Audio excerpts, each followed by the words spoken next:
Shalom keluarga damai, kita berjumpa di dalam Sapaan Damai Sejahtera 8 April 2024. Mari saat ini sebelum kita merenungkan firman Tuhan, kita siapkan hati kita berdoa.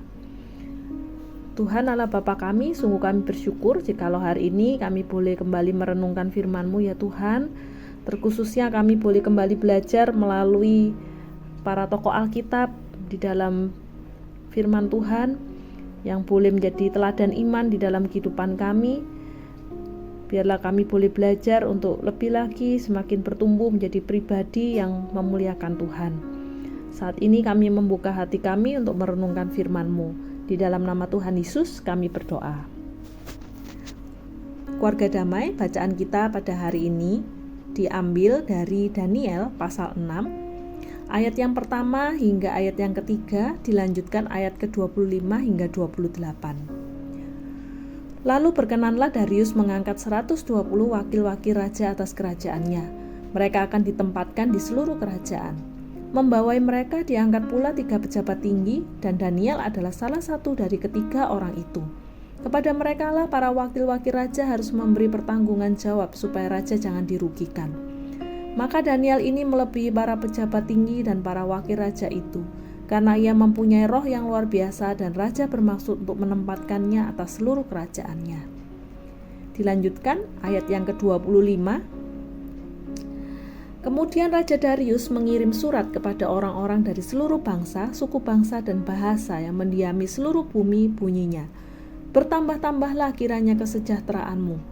Bersama ini kuberikan perintah bahwa di seluruh kerajaan yang kukuasai orang harus takut dan gentar kepada Allahnya Daniel. Sebab dialah Allah yang hidup, yang kekal untuk selama-lamanya. Pemerintahannya tidak akan binasa dan kekuasaannya tidak akan berakhir. Dia melepaskan dan menolong dan mengadakan tanda dan mujizat di langit dan di bumi. Dia yang telah melepaskan Daniel dari cengkraman singa-singa.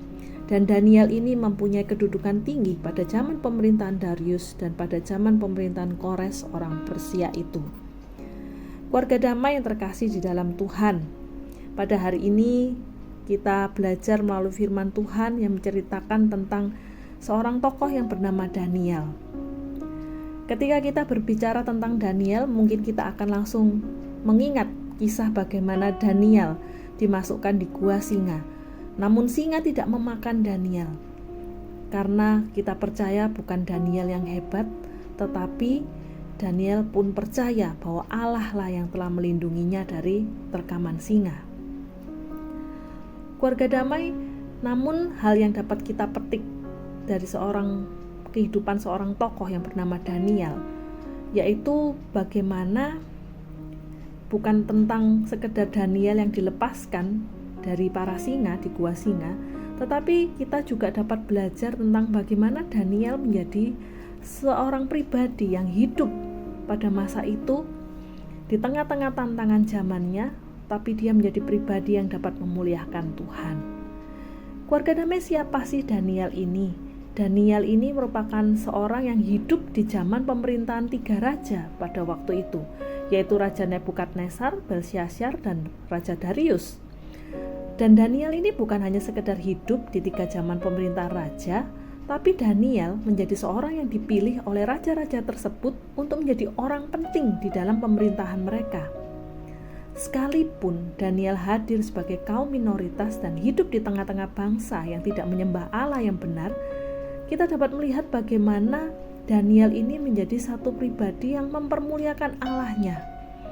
Di dalam bacaan kita tadi, di dalam Daniel pasal 6 ayat yang ke-25 hingga 28, bagaimana setelah Daniel dilepaskan dari gua singa, maka Raja Darius menjadi orang yang menuliskan surat dan menyatakan surat tersebut kepada seluruh wilayah kerajaannya bahwa seluruh rakyatnya harus menjadi orang-orang yang takut dan gentar kepada Allahnya Daniel.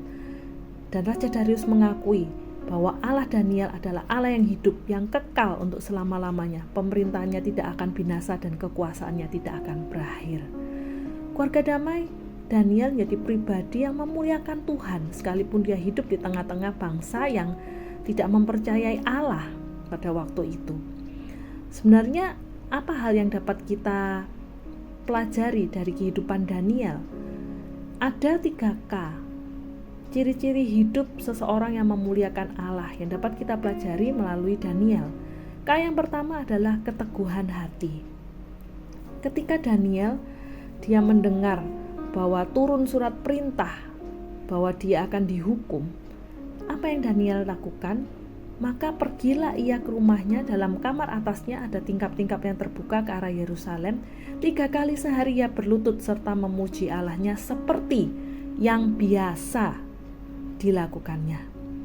Keluarga damai, ketika seseorang berada dalam kesukaran atau masalah berat, masalah yang genting, biasanya orang akan mudah sekali untuk meragukan, bimbang dengan kuasa Allah. Namun apa yang terjadi dengan Daniel? Daniel tidak goyah imannya kepada Allah. Keteguhan hati Daniel sungguh luar biasa. Tekadnya untuk tetap mengikut Tuhan sekalipun di tengah-tengah ancaman kematian, dia percaya Allah sanggup menyelamatkannya. Keluarga damai, K yang kedua dari orang yang dapat menjadi pribadi yang memuliakan Tuhan adalah ketika kita berbicara tentang ketekunannya. 3 kali sehari ia berlutut berdoa serta memuji Allahnya.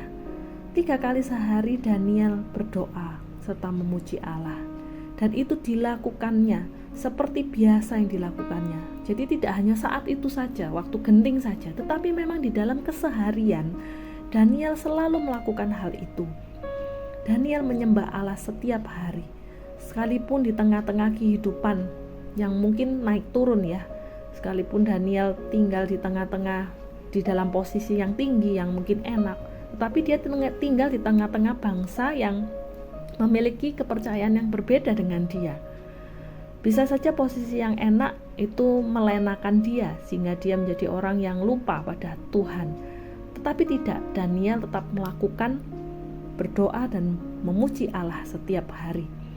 Dan bahkan ketika sekalipun dia berada di posisi yang enak, posisi yang tinggi, tetapi kita lihat bagaimana orang-orang di sekitarnya itu adalah orang-orang yang iri kepada dia, sehingga mereka melakukan berbagai macam hal untuk menfitnah Daniel, bahkan sampai pada akhirnya Daniel dijatuhi hukuman, dimasukkan ke dalam gua singa.